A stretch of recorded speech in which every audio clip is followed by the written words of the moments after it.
اللہ تبارک و تعالیٰ کا احسان و کرم ہے جس ذات نے ہم سب کو کلمے والا بنایا اور محمد رسول اللہ صلی اللہ علیہ وسلم کی امت میں پیدا فرمایا۔ خطبے کے اندر میں نے آپ حضرات کے سامنے ایک آیت کریمہ ایک حدیث شریفہ میں نے بیان کی۔ اللہ تبارک و تعالیٰ سے دعا کرتا ہوں کہ اللہ تبارک و تعالیٰ مجھے حق بات کہنے کی توفیق عطا فرمائے اور ہم سب کو اس پر عمل کرنے کی توفیق عطا فرمائے۔ قرآن کریم بار بار مسلمانوں کو مخاطب ہو کر فریاد کرتے رہتا ہے۔ اللہ تبارک و تعالیٰ اپنے مقدس کتاب کے ذریعے اپنے بندے کو بار بار اپنی طرف جوڑنے کی کوشش کر رہا ہے۔ قرآن کریم کیا کہتا ہے؟ کنتم خیر امت اخرجت للناس تعمرون بالمعروف وتنہون عن المنکر وتؤمنون باللہ۔ یہ جو امت ہے جس امت کے اندر ہمیں اللہ تبارک و تعالیٰ نے پیدا کیا ہے، کنتم خیر امت اخرجت للناس، یہ امت ساری امتوں سے بہتر، یہ امت ساری آدم علیہ السلام سے لے کر محمد رسول اللہ صلی اللہ علیہ وسلم تک جتنے بھی انبیاء علیہ السلام آئے، کم و بیش 1,24,000 جتنی بھی قومیں آئی، جتنی امتیں آئی، مگر اس امت کو قرآن کریم کیا کہتا ہے؟ کنتم خیر امت اخرجت للناس، یہ امت تمام امتوں سے بہتر۔ وہ کس لیے؟ تعمرون بالمعروف وتنہون عن المنکر وتؤمنون باللہ، یہ امت جو ہے یہ نیکی کا حکم دیتی ہے اور برائی سے کیا کرتی ہے؟ روکتی ہے، اور اللہ کی ذات کی طرف مسلمانوں کو کیا کرتی ہے؟ جوڑتی ہے۔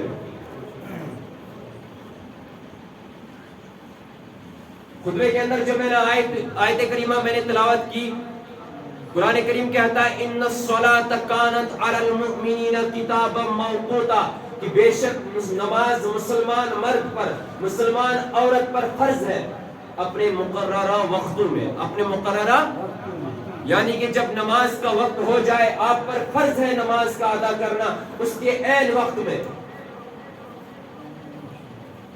اور حدیث پاک کیا ہے؟ من ترک الصلاة متعمدا فقد کفر، او کما قال علیہ الصلاۃ والسلام، میرے نبی صلی اللہ علیہ وسلم نے فرمایا کہ جو جان بوجھ کر نماز کو ترک کرتا ہے گویا کہ اس نے کفر کیا۔ استغفر اللہ، گویا کہ اس نے کیا کیا؟ کفر کیا، اور کفر کو اللہ تبارک و تعالیٰ معاف نہیں کرتا۔ اللہ تبارک و تعالیٰ ہم سب کو نمازی بنائے اور نمازوں کا پابند بنائے۔ میرے بھائیو، یہ زندگی 4 دن کی ہے۔ اللہ تبارک و تعالیٰ نے انسان کو، مسلمان کو دنیا کے اندر بھیجا، وہ اس لیے بھیجا کہ وہ دنیا کے اندر آخرت کی تیاری کرے۔ کیا کرے؟ دنیا کے اندر آخرت کی تیاری کرے۔ اس لیے تو اس دنیا کو آخرت کی کھیتی کہا جاتا ہے۔ جیسی اس کھیتی کے اندر محنت کرو گے ویسا پھل روز محشر کے دن آپ کو ملے گا۔ اس امت کو، انسانیت کو اللہ تبارک و تعالی نے اشرف المخلوقات بنایا۔ کس لیے بنایا؟ اشرف المخلوقات اس لیے بنایا کیونکہ اس سے حرام اور حلال کی پہچان ہے، اس سے حق اور ناجائز کی پہچان ہے، اس سے اللہ کے حکموں پر چلنا ہے۔ ویسے تو زندگی گزارنی، اگر ہمیں صرف زندگی گزارنے آنا ہوتا تو جانور بھی تو اپنی زندگی گزارتے، پھر جانور اور انسان میں کیا فرق ہے؟ انسان کو اشرف المخلوقات اس لیے لقب ملا کیونکہ یہ انسان اللہ کی عبادت کرتا ہے، یہ قرآن کی تلاوت کرتا ہے، یہ نمازوں میں اپنا سر جھکاتا ہے، یہ اللہ کے دربار میں گڑ گڑاتا ہے، جو آج ہم لوگوں نے چھوڑ دیا ہے۔ وہ آج ہم لوگوں نے کیا کیا ہے؟ چھوڑ دیا ہے۔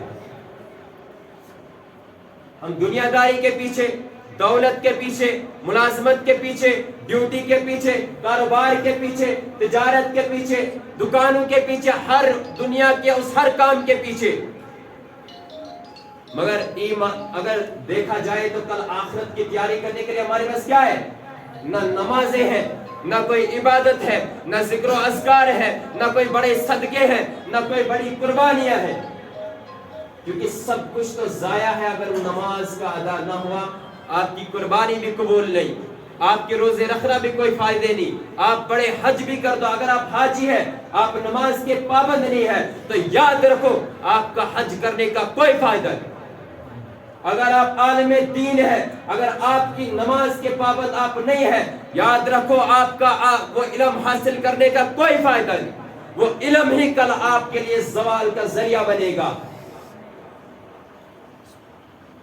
میرے بھائی ہمارے پاس ہے ہی کیا؟ وہ کہتے ہیں نا کہ وہ بچپنا کیسا جس کو جوانی کھا جائے, وہ جوانی کیسی جس کو بڑھاپا کھا جائے, اور وہ بڑھاپا ہی کیسا جس کو موت نگل جائے. ہمارے پاس کیا ہے؟ جب تھوڑی سی دولت آتی ہے ہم خدا کی ذات کو بھول جاتے ہیں, اللہ کے دربار میں جانا چھوڑ دیتے ہیں, ہم سوچتے ہیں کہ ہمارے پاس سب کچھ ہے. مگر یہ سب کچھ تو دنیا میں رہنے والا ہے, کل آخرت میں ساتھ آنے والا وہی ہے جو آپ نے اللہ کی مان کر زندگی گزاری ہوگی, جو اللہ کے دربار میں تو نے توبہ کر کے اللہ تبارک و تعالیٰ سے جو فریادیں کی ہوں گی, گڑ گڑایا ہوگا, جو اللہ کی عبادت کی ہوگی, جو نبی اکرم صلی اللہ علیہ وسلم کے طریقوں کو زندگی کے اندر اپنایا ہوگا, وہی کل روز محشر کے دن قبر کے اندر بھی تیرے ساتھ ہوگا. میرے بھائیوں, نماز ایک اسلام کا بہت بڑا جز ہے. جس نے نماز کو ترک کیا, حضور اکرم صلی اللہ علیہ وسلم کا ارشاد ہے گویا کہ اس نے کیا کیا؟ کفر کیا. ایک واقعہ ہے حضور اکرم صلی اللہ علیہ وسلم کے دور کا, اور ایسا ہی واقعہ پیش آیا حضرت موسیٰ علیہ السلام کے دور میں. موسیٰ علیہ السلام کے پاس ایک دفعہ ایک عورت آئی. کیا آئی؟ توجہ میری جانب. ایک دفعہ موسیٰ علیہ السلام کے پاس ایک عورت آئی, اگر عرض کیا اے موسیٰ مجھ سے ایک بہت بڑا گناہ ہو گیا, مجھ سے ایک بہت بڑا گناہ ہو گیا, کیا اللہ تبارک و تعالیٰ معاف کریں گے؟ تو موسیٰ نے کہا کیا گناہ کر دیا؟ کہا میں نے زنا کیا. استغفر اللہ, میں نے کیا کیا؟ زنا کیا. اور زنا کرنے کے بعد جو بچہ پیدا ہوا اس کے قتل کر دیا. ایک گناہ زنا کیا. دوسرا گناہ جو بچہ پیدا ہوا اس کو کیا کر دیا؟ قتل کر دیا.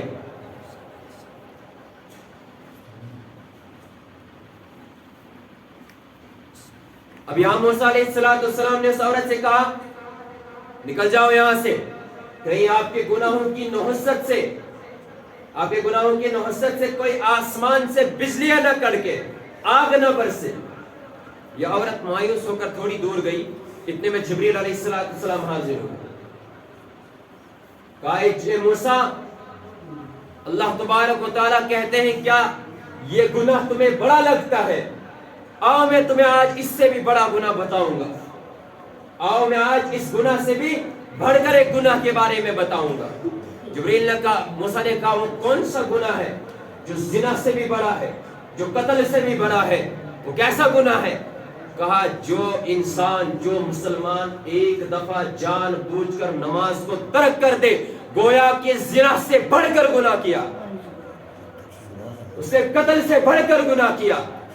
یہ میں نہیں کہتا, یہ تاریخ موجود ہے, کتاب کھول کر پڑھ لو قرآن کیا کہتا ہے.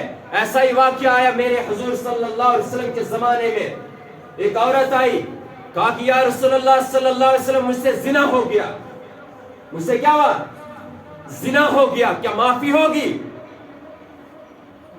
کہا کیسے زنا ہوا؟ کہا میں شادی شدہ ہوں, میرے شوہر گھر پر نہیں تھے, میرے شوہر کچھ عرصے کے لیے گھر سے باہر ہے اور مجھ سے یہ گناہ ہو گیا. تو اللہ کے حضور صلی اللہ علیہ وسلم نے کہا میں نے آپ کو ایسے گھبراتے ہوئے آ کر دیکھا, میں نے آپ کو ایسے گھبراتے ہوئے آ کر دیکھا, مجھے لگا کہ تمہاری نماز عصر قضا ہو گئی ہے, مجھے لگا تمہاری نماز عصر قضا ہو گئی ہے, چھوڑنے کی تو بات ہی نہیں ہے. کہنے کا مطلب یہ ہے کہ زنا سے بڑھ کر گناہ نماز کو ترک کرنا ہے. آج مسلمان کہاں ہے؟ آج وہ نمازی کہاں ہے؟ آج وہ کلمے والے کہاں ہیں جنہوں نے کلمہ پڑھا ہے لا الہ الا اللہ محمد رسول اللہ صلی اللہ علیہ وسلم؟ آج وہ لوگ کہاں ہیں جو جلوس میں کہتے ہیں کہ ہم عاشق رسول ہیں؟ ارے عاشق رسول اگر ہو مجھ سے کہہ دو کہ عاشق رسول اکرم صلی اللہ علیہ وسلم کے کتنے طریقوں کو زندگی کے اندر لایا ہے۔ محبت زبان سے نہیں ہوتی ہے، محبت اپنانے سے ہوتی ہے۔ میرے نبی کے طریقوں کو کتنا اپنایا ہے میرے بھائیوں۔ آج جب مسلمان نے اللہ کے دربار کو چھوڑا، آج جب مسلمان میرے نبی کے طریقوں کو ترک کرتا ہے، آج جب مسلمان میرے اللہ کے ہر ایک فرض کو چھوڑ رہا ہے، تو کافروں کو موقع ملا ہے بکواس کرنے کا، کافر کو موقع ملا ہے حضور پاک صلی اللہ علیہ وسلم کی گستاخی کرنے کا۔ اگر ایک مسلمان سچا مسلمان ہوتا، اللہ کے دربار میں ہوتا، اگر ایک مسلمان کی زندگی میں اللہ کے طریقے، اللہ کے نبی کے طریقے ہوتے، کسی کی جرت نہیں ہوتی کہ کسی ایک ایمان والے کو کمزور بنا سکتا۔ ایمان سے بڑھ کر طاقت دنیا کے اندر ہے کوئی؟ ہے کوئی؟ میرے بھائیوں، نماز بہت بڑا ستون ہے۔ نماز ہے تو جنت ہے، نماز نہیں ہے تو جنت نہیں ہے۔ ہائے ہائے عالم نجوم و جوہر کی کردار، مجھ کو بھی شان مصطفیٰ شام و سحر بولنا سکھا، میں بھی پلکوں پہ چاند تارے سجا سکوں، میزان عدل میں مجھے تولنا سکھا۔ تو ہی اول تو ہی آخر، تو ہی ظاہر تو ہی باطن، تجھی کو حمد زیبا ہے، ہم سب کا خدا تو ہے، جدھر دیکھوں جہاں دیکھوں وہاں جلوہ نما تو ہے، تیرے پاک نام پہ ایک خدا، میرا تن فدا میرا من فدا، میری روح فدا میرا جان فدا، تیرے در پہ لاکھوں بادشاہ، تیرے در پہ لاکھوں اگنیا، تیرا بید پھر بھی نہ کھلا۔ میرے بھائیوں، بڑے بڑے بادشاہ تھے جن کے پاس دنیا کی 7 ملکوں پر حکومت کیا کرتے تھے، مگر وہ اللہ کی نافرمانی نہیں کرتے تھے جیسے ہم لوگ کرتے ہیں۔ ہمارے پاس کوئی حکومت نہیں، ہم کہیں کے حاکم نہیں۔ اگر چھوٹی سی ایک ملازمت ہمارے پاس ہوتی ہے، تھوڑی سی دولت آ جاتی ہے، ہم اللہ کے دربار میں جانا ہی چھوڑ دیتے ہیں۔ جب مصیبتیں آتی ہیں پھر کیا کرتے ہیں؟ یا اللہ مصیبتیں دور۔ اگر خوشی میں اللہ یاد نہیں تو غم میں اللہ کو یاد کرنے کی کیا ضرورت؟ ہاں میرے بھائیوں، ایک بادشاہ گزرے ہیں اس دنیا میں، بہت بڑی ولی اللہ تھے، حضرت خواجہ قطب الدین مختار کاکی رحمت اللہ علیہ۔ آپ لوگوں نے نام سنا ہوگا۔ میرا موضوع نماز ہے، صرف نماز، اور اس واقعے سے بھی میں آپ لوگوں کو آخر میں سمجھاؤں گا کہ یہ واقعہ ہمیں کیا سمجھاتا ہے، کیا سیکھ دیتا ہے، کیا عبرت دیتا ہے۔ حضرت خواجہ قطب الدین مختار کاکی رحمت اللہ علیہ بہت بڑے ولی اللہ گزرے ہیں۔ انہوں نے مرنے سے پہلے کچھ وصیتیں لکھی۔ مرنے سے پہلے کیا کرتی؟ کچھ وصیتیں لکھ لی۔ اب جب یہ مرے، ان کا انتقال ہوا،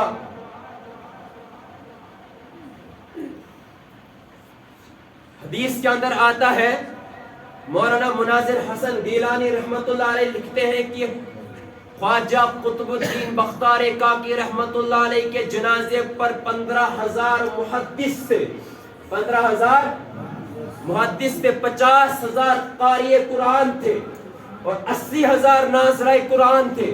کوئی گاڑی بنگلہ کا گاڑی نہیں تھی، کوئی ریل نہیں تھی، کوئی ہوائی جہاز نہیں تھے کہ آتے، پیدل لوگ، اتنے لوگ آئے تھے خواجہ قطب الدین مختار کاکی رحمت اللہ علیہ کے جنازے پر۔ اتنے لوگوں کا ہونا کوئی چھوٹی بات نہیں ہے۔ اب جب جنازہ صبح سے شام ہو گئی، عصر کا وقت ہو گیا، جنازہ دینے کے لیے کوئی تیار نہیں۔ جو بھی جنازہ کے لیے تیار ہوتا ہے اسے وہ شرطیں سنائی جاتی ہے کہ قطب الدین مختار کاکی رحمت اللہ علیہ نے شرطیں لکھی ہے کہ میرے نماز جنازہ وہ انسان پڑھائے گا جس کے اندر یہ 3 شرطیں پائی جائے گی۔ ایک حدیث کے اندر 4 شرطیں ہیں، ایک حدیث کے اندر 3 شرطیں ہیں، کہ میرا نماز جنازہ وہ شخص پڑھائے گا جس کے اندر یہ 3 شرطیں پائی جائیں گی۔ پہلی شرط کہ میرا نماز جنازہ وہ پڑھائے گا جس نے اپنی پوری زندگی میں نماز کو چھوڑنا تو دور کی بات، تکبیر اللہ بھی نہ چھوٹی ہو، تکبیر اللہ بھی نہ چھوٹی ہو۔ اس کے بعد دوسری شرط کہ میرا نماز جنازہ وہ انسان پڑھائے گا جس کی پوری زندگی میں نماز تہجد قضا نہ ہوئی ہو۔ ہمیں سے آج اللہ ماشاءاللہ کوئی اگر ہوگا، ورنہ سب کے تو فرض چھوٹ چکے ہیں۔ ہمارے تو دن میں پتہ نہیں کتنے فرض چھوٹتے ہیں۔ ہاں آج کے دور میں اگر ایسی کوئی شرطیں لکھ دے گا انشاءاللہ اس کو بغیر جنازے کے لینا پڑے گا۔ اور تیسری شرط جو ہے وہ بہت کٹھن شرط تھی کہ میرا نماز جنازہ وہ پڑھائے گا جس نے پوری زندگی، چاہے کسی بھی حال میں ہو، پوری زندگی کسی نام محرم عورت کا چہرہ نہ دیکھا،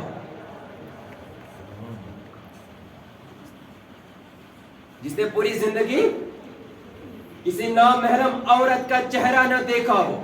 اور دوسری حدیث میں چوتھی شرط جو لکھی گئی ہے وہ یہ ہے کہ میرا نماز جنازہ وہ پڑھائے گا جس کی عصر نماز سے پہلے کی 4 غیر موقدہ سنتیں نہ چھوٹی ہو۔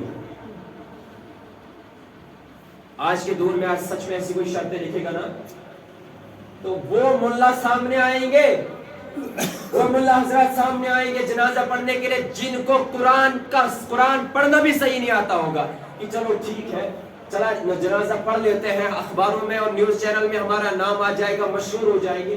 ہاں کیونکہ وہ دور سچائی کا دور تھا، ہمارا دور نہیں، وہ سچائی کا دور تھا۔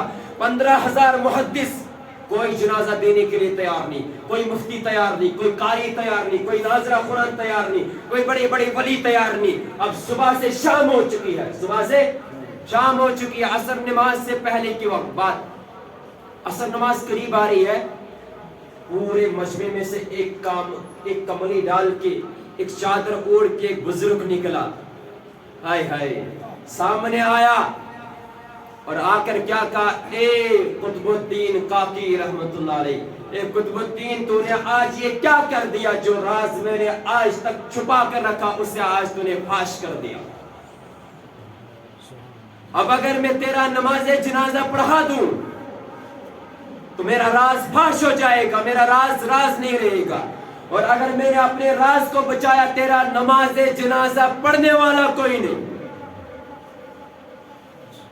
یہ قطب الدین یہ تو نے کیا کر دیا، تو نے آج جاتے جاتے میرا راز فاش کر دیا۔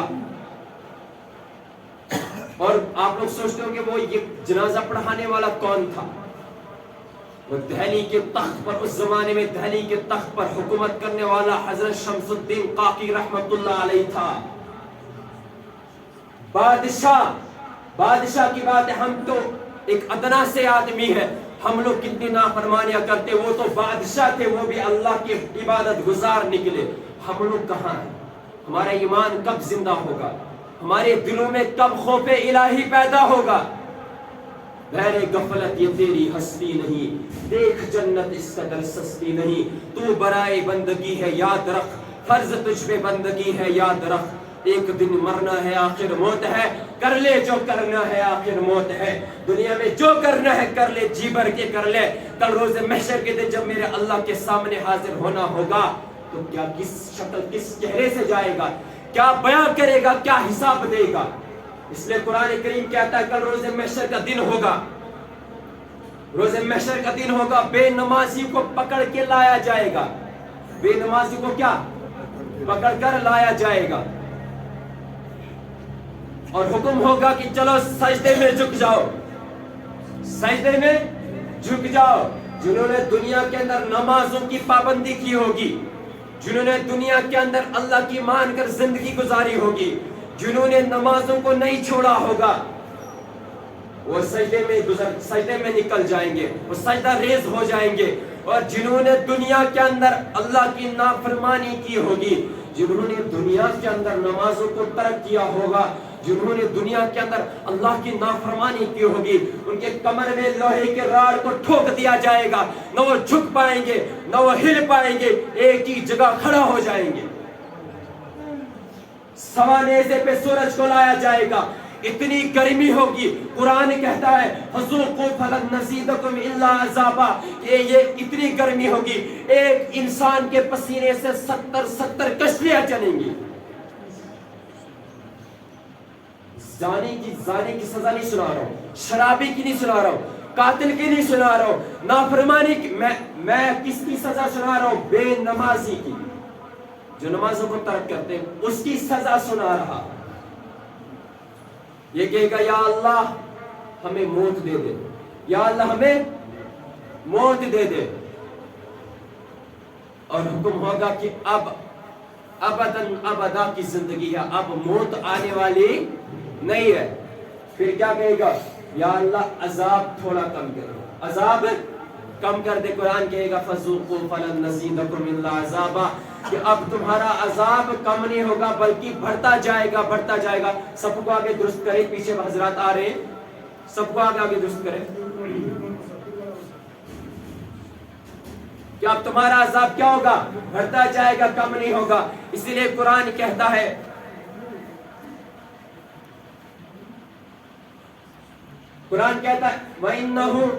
وَإِنَّهُمْ كَانُوا لَا يَرْجُونَ حِسَابًا، کہ اور بے باکی سے ہماری جو دنیا کے اندر ہم نے برائیاں کی ہے، ایک ایک کا حساب لیا جائے گا، ایک ایک کا کیا ہو جائے گا؟ حساب لیا جائے گا.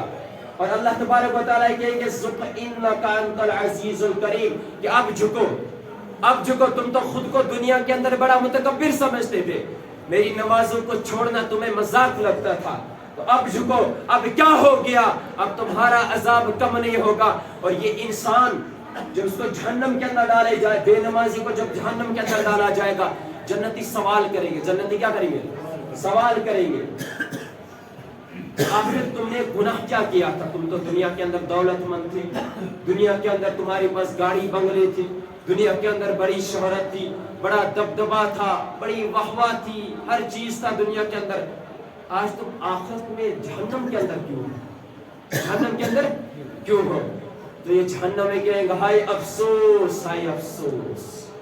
دنیا کے اندر دولت بھی تھی، واہ بھی تھی، مرتبہ بھی تھا، مقام بھی تھا، گاڑی بھی تھی، بنگلہ بھی تھا، مگر اگر کچھ نہیں تھا وہ محمد رسول اللہ کے طریقے نہیں تھے، اگر کچھ نہیں تھا کہ میرے اللہ کی رضا نہیں تھی، جس نے ہمیں مار دیا، جس نے ہمیں مار دیا. اور حدیث کے اندر آتا ہے کہ ایسا عذاب دیا جائے گا کہ بھوکا پیاسا رکھا جائے گا، ایک لمحے میں 70 مرتبہ مرے گا، 70 مرتبہ زندہ ہوگا، 70 مرتبہ مرے گا، 70 مرتبہ زندہ ہوگا. یہی عذاب قیامت کی صبح تک اس کو جاری رہے گا. اور جب اس کو بھوک لگے گی، بھوک، یہ فرشتوں سے کھانا مانگے گا کہ اے فرشتوں کھانے میں کچھ دے دو. فرشتے اللہ تبارک و تعالیٰ کے سامنے آئیں گے، یا اللہ فلاں نامی گنہگار، فلاں نامی جہنمی خانے کا طلبگار. اللہ تبارک و تعالیٰ کی جاؤ خانہ ہے، وہ ایسا گرم کھانا ہوگا، ایسا کانٹے دار کھانا ہوگا جس کے کھانے سے اس کے پیٹ کے اندر کا سارا کچھ جل کر راکھ ہو کر پاخانے کے راستے سے باہر آ جائے گا. استغفر اللہ. یہ بے نمازی کی سزا ہے، بے نمازی کی سزا ہے. میں کوئی اور گناہ کی بات نہیں کر رہا، میرا ٹاپک صرف نماز ہے. میں جو بات کروں گا صرف نماز کی رہے گی. پھر کہے گا یا اللہ پانی پانی پانی، 1000 سال تک بولتے رہے گا پانی پانی.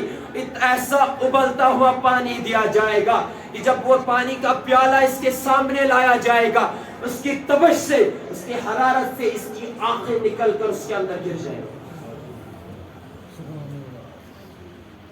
میرے بھائیو نمازوں کو ترک نہ کرو. نمازوں کو ترک کرنا مذاق لگتا ہے، یہ مذاق نہیں ہے، یہ بہت بڑا گناہ ہے.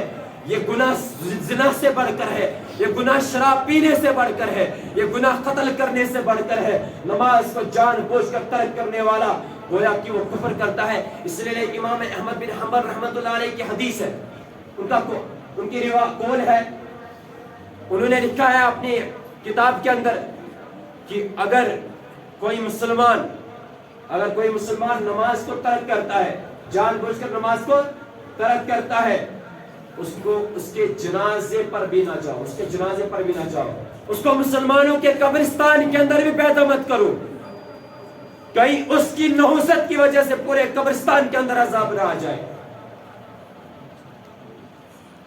یہ بے نمازی کی حالت ایسی ہوتی ہے جب یہ مرتا ہے نا، جب یہ مرتا ہے، جس کو قبرستان لیا جاتا ہے، یہ زمین اللہ سے فریاد کرتی، یا اللہ ہمیں جہنم کے اندر ڈالنا پسند کریں گے مگر اس بے نمازی کو ہمارے اندر پیدا نہ کر، اس بے نمازی کو ہمارے اندر دفن نہ کر۔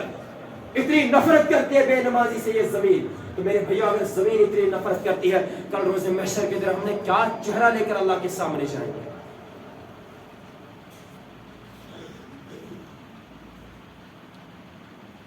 اللہ کے حضور صلی اللہ علیہ وسلم فرماتے ہیں، جب بے نمازی دنیا کے اندر مرتا ہے، جب دنیا کے اندر بے نمازی مرتا ہے، یہاں جہنم کے 7 دروازے یوں منہ کھول کر رہتے ہیں۔ ایک کہتا ہے میں اس کو اپنے اندر لوں گا، دوسرا کہتا ہے میں اس کو اپنے اندر لوں گا، تیسرا کہتا ہے میں اس کو اپنے اندر لوں گا۔ ایک تڑپ رہتی ہے بے نمازی کو اپنے اندر نگلنے کی، جہنم کو۔ اور جب ایک نمازی گزرتا ہے، نماز گزار جب مرتا ہے، یہ جنت اپنے یوں جولی پھیلا کر بیٹھتی ہے کہ یہ جنت کہتی ہے نیچے درجے والے، اوپر درجے والے، سے اوپر درجے والے، اعلیٰ درجے والے، بس اللہ سے کہتے یا اللہ، گلی گلی کہتی ہے، مقام مقام کہتا ہے، محل محل کہتے، باغ کہتے، نہریں کہتی ہے جنت کی، یا اللہ اس کو میرے اندر ڈال دے، یا اللہ اس کو میرے پاس بھیج دے، میں اس کا دیدار کرنا چاہتا ہوں۔ میرے بھائیو، ہم لوگ جب نمازوں کو ترک کرتے ہیں، معذرت کے ساتھ کسی کو میری بات بری نہ لگے، اپنے دل پہ نہ لے، ہم لوگ نمازوں کو چھوڑتے ہیں۔ مسجدیں بنانا کوئی بڑی بات نہیں، مسجدوں کو آباد کرنا بڑی بات ہے۔ یہ مسجدیں سجنے سوارنے سے آباد نہیں ہوتی، یہ مسجدیں اگر آباد ہوتی ہے تو نمازوں سے آباد ہوتی ہے۔ آئے میرے علاقے والوں، تھوڑا اللہ کا خوف کھاؤ، اپنے آپ کو اللہ کے دربار میں جھکاؤ تو صحیح، پھر دیکھو مزہ کیا ہے جینے میں۔ یہ جوانی نہیں رہے گی، یہ عیش و عشرت کی زندگی یہی ہے، کل آخرت کے ساتھ نہیں آنے والی۔ ڈھل جائے گی یہ جوانی جس پہ تجھ کو ناز ہے، تو چاہے جو بھی کر لے، 4 دن کا ساز ہے، 4 دن کی جوانی ہے، 4 دن کی زندگی ہے۔ کل مر کر میرے اللہ کے سامنے جانا ہوگا، اور میرے اللہ کے سامنے جس حال میں جائے گا اسی حال میں اٹھایا جائے گا۔ بے نمازی مرے گا تو بے نمازیوں کے ساتھ اٹھایا جائے گا۔ حدیث کے اندر آتا قارون، نمرود، فرعون کے ساتھ اٹھایا جائے گا۔ میرے علاقے والوں، ایک بات یاد رکھنا، ایک بات یاد رکھنا، یہ جو ہم نمازوں کو ترک کرتے ہیں یہ چھوٹا گناہ سمجھتے ہیں۔ میرے نبی صلی اللہ علیہ وسلم نے فرمایا کہ کل روز محشر کے دن بے نمازی کو قارون، نمرود، ابو جہل اور فرعون کے ساتھ اٹھایا جائے گا۔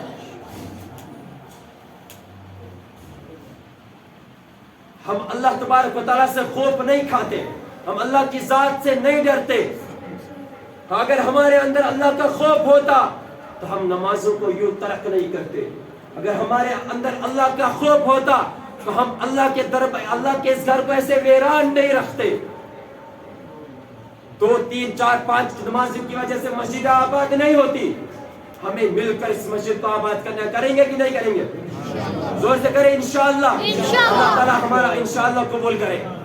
میرے بھائیوں، مسجد پاک کو مدد کرے اللہ تبارک و تعالیٰ، آپ کے گھروں کو آباد کرے گا، آپ کی زندگی کو آباد کرے گا، اور آپ کو اس سے زیادہ عطا کریں گے۔ اللہ کے دربار میں جتنا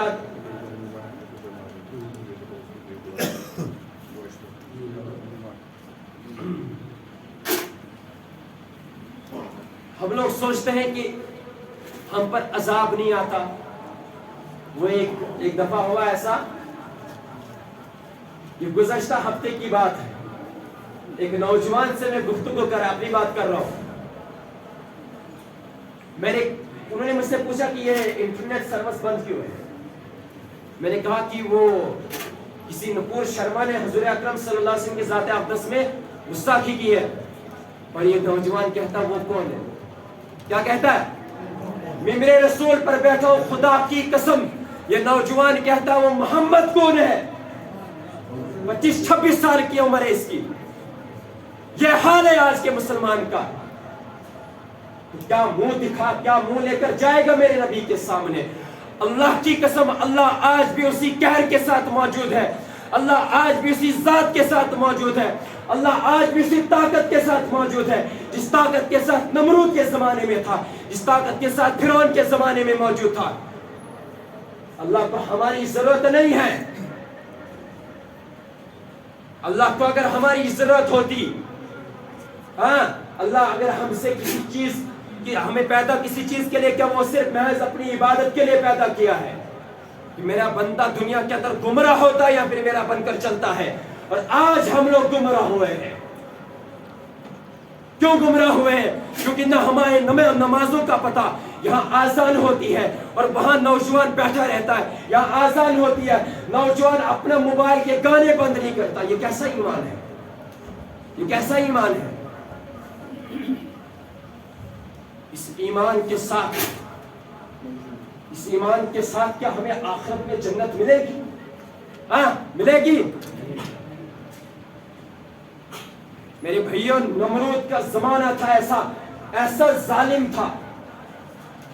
اگر اللہ تبارک و تعالیٰ کو، وہ تو میرے نبی صلی اللہ علیہ وسلم پر میری جان قربان ہو کہ جس کی دعاؤں کی فضیلت سے ہم پر عذاب نہیں آتا، ہم پر روحانی عذاب تو آتا ہے، ظاہری عذاب نہیں آتا۔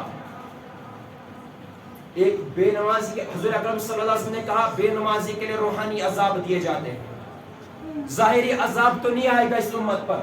وہ اس لیے کہ میرے نبی نے مرتے مرتے بھی اس امت کے لیے کہا یا رب امتی یا رب امتی، یا اللہ میری امت کا کیا ہوگا، میری امت کا کیا ہوگا۔ میرے نبی کی دعاؤں کی وجہ سے ہماری امت غرق نہیں ہوتی، اس امت پہ ظاہری عذاب نہیں آتا مگر روحانی عذاب جاری ہے۔ جب ایک بے نمازی نماز چھوڑتا ہے، جب وہ مصیبت کے اندر پڑتا ہے، گویا کہ اس کے اندر ایک عذاب ہے۔ جب وہ کسی مصیبت کے اندر پھنس جاتا ہے، جب بیماریوں میں مبتلا ہوتا ہے، جب وہ لڑائی جھگڑوں میں مبتلا ہوتا ہے، جب وہ بھائی بھائی کا نہیں ہوتا ہے، جب وہ زمینوں پر لڑائیاں کرتے ہیں، جب وہ نہ جانے چھوٹی چھوٹی باتوں پر ہنگامے اٹھاتے ہیں، گویا یہ مان لینا وہ اللہ کی طرف سے روحانی عذاب ہے۔ وہ اللہ کی طرف سے کیا ہے؟ روحانی عذاب ہے۔ اس امت پر ظاہری عذاب نہیں آئے جیسے پچھلی امتوں پر آیا کرتا تھا، ورنہ یہ امت کب کی کرک ہو جاتی۔ جیسے آج ہمارے حالات ہیں نا، جیسا آج ہمارا ایمان ہے، جیسی آج ہماری مسجدیں ویران ہے، جیسا آج ہمارا قرآن خرید کر دیواروں کے اندر بند ہے، الماریوں کے اندر بند ہے، جیسے آج ایک نوجوان بے حیائی کے پیچھے ہے، بدکاری کے پیچھے ہے، شراب کے پیچھے ہے، موبائل کے پیچھے ہے، ناچ گانوں کے اندر مست ہے، اگر ایسا ہوتا تو یہ امت کب کی غرق ہو جاتی، مگر میرے نبی کی دعاؤں کی وجہ سے اب پر عذاب نہیں آیا۔ وقت ہونے والا میں کچھ اور باتیں کہنا چاہتا ہوں۔ نمرود کا زمانہ ایسا ظالم تھا، ایسا بڑا ظالم تھا کہ جب اس کے مرنے کا وقت آیا، جب اس کے مرنے کا وقت آیا، اس کی موت ایک مچھر سے ہوئی۔ آپ لوگوں نے سنا ہوگا ایک مچھر سے، وہ بھی لنگڑا مچھر ہو تو اتنا چھوٹا، پھر وہ مچھر بھی لنگڑا ہو۔ اللہ کی قدرت تو دیکھیے، اللہ کی طاقت تو دیکھیے کہ لنگڑے مچھر سے اتنے بڑے ظالم کو مار دیا۔ تو آج اللہ اسی طاقت کے ساتھ آج بھی موجود ہے جس طاقت کے ساتھ تب موجود تھا، مگر ہم پر عذاب نہیں آتا۔ کہیں ایسا نہ ہو، کہیں ایسا نہ ہو کہ میرے نبی کی وہ والی بشارت ظاہر ہو جائے۔ میرے نبی نے کہا ایک وقت ایسا آئے گا، نماز پڑھانے والے تو بہت ہوں گے، نماز پڑھانے والے تو، مگر نمازی کوئی نہیں ہوگا، نمازی کوئی نہیں ہوگا۔ پھر ایک وقت آئے گا جب نمازی تو بہت ہوں گے، نماز پڑھانے والا کوئی نہیں ہوگا۔ اور آج وہ دور نزدیک ہے، وہ دور نزدیک ہے۔ اس کی وجہ یہ ہے کہ ہم لوگوں نے اللہ کے دامن کو چھوڑ دیا، ہم لوگوں نے اللہ کے نبی کے طریقوں کا جنازہ پڑھ دیا۔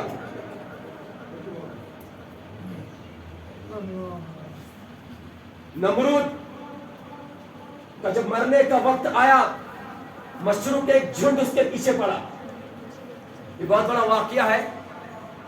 خیر میرا موضوع یہ نہیں ہے. بہرحال اس میں جو اہم بات ہے وہ آپ لوگوں کو سمجھانے کی کوشش کروں گا.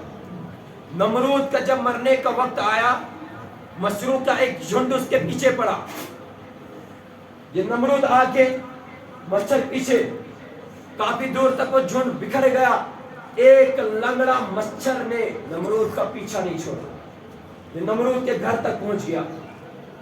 اب جب نمرود کے گھر میں پہنچا نمرود نے دروازے کھڑکیاں ساری بند کر دی. اپنی بیگم سے کہا بیگم میرا ایک مچھر میرا جانی دشمن بن گیا ہے, میرا قتل کا پیاسا ہو گیا ہے. یہ بیگم مسکرانے لگی کہ کیا حضور آپ تو خود کو خدا کہتے ہیں, خود کو خدا کہتے ہیں. آپ کو سجدہ کرنے والے نعوذ باللہ اتنے سارے لوگ ہیں, ایک لنگڑے مچھر سے ڈر گئے.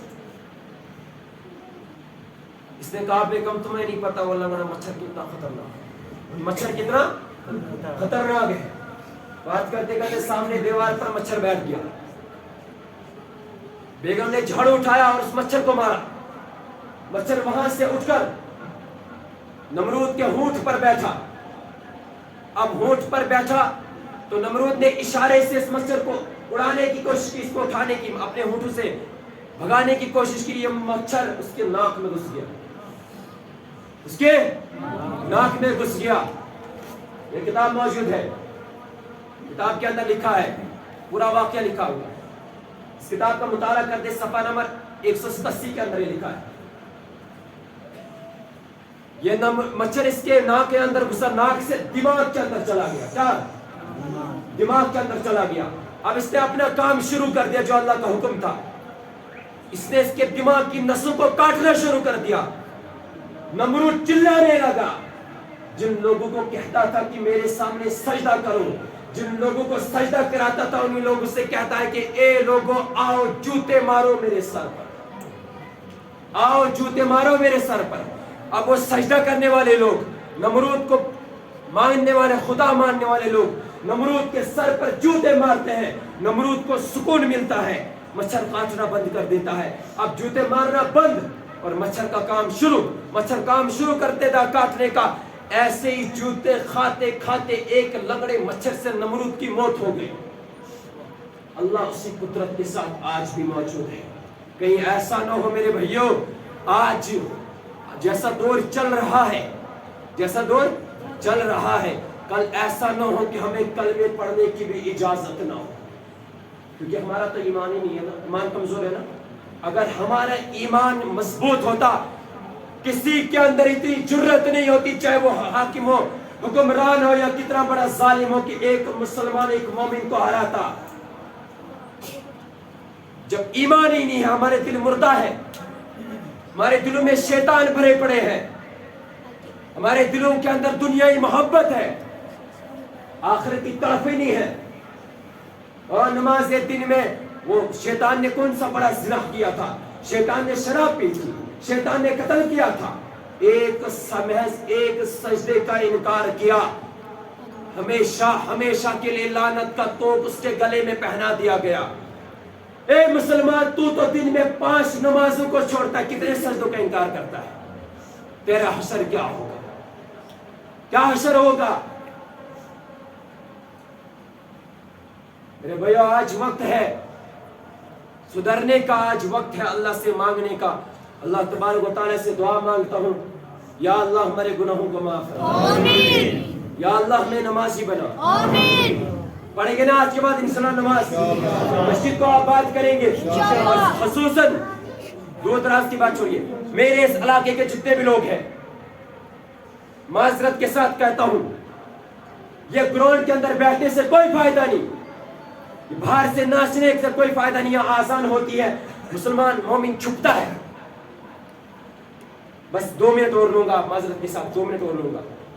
یہاں مسلمان, یہاں مسجد سے آزان ہوتی ہے, حی علی الصلاۃ حی علی الفلاح, وہاں گراؤنڈ کے اندر میچ کھیلتے ہیں. یہاں مسلمان مؤذن پکارتا ہے, یہاں نوجوان باہر سے کاروبار میں لگا. ارے نوجوان کیا تجھے اتنا پتا نہیں